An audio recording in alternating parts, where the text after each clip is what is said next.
Swalna kura swalvanga katan lain isui o kasya Katandam fate gehena hunna anliam kapalo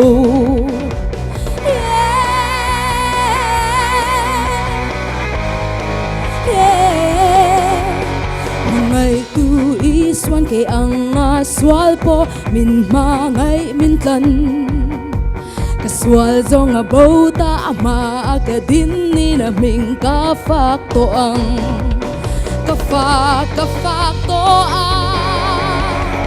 Swal por na apel tanin kong karzong en na inaka Melma zong ane lawin ang tlansa iswang melbangi Kan o na isong nen kan kut parswakin nen alagan sa zalen kan ni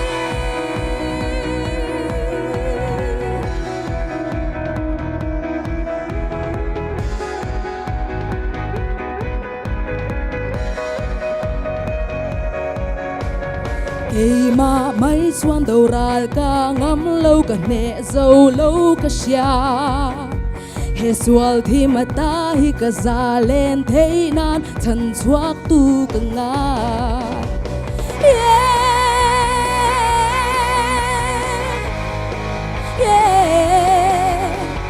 Van lal fa pa ka tuar ay tuarin cross le ra an kai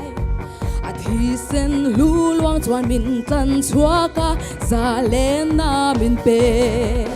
Ahlu chuang Swal por na apel tanin kong karzong en na inaka Mel ma zong ane lawin ang tlan siya iswang mel bangi Kan o na isong nen kan good par chuakin nen alagan sa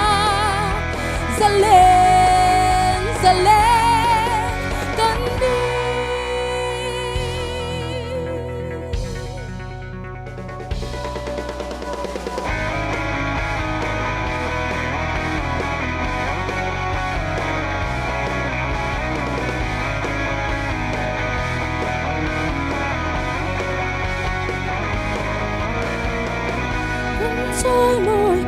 Thôi môi chè Isu nang lalberini Kan thôi môi chè Isu nang lalberini Kan phap chè Kan zale na tu ini Kan phap chè Kan zale na tu ini Kan thôi môi chè Isu nang lalberini Kan thôi môi chè Isu nang lalberini Kan phap chè Kan zalen phap chè Kan zalen tu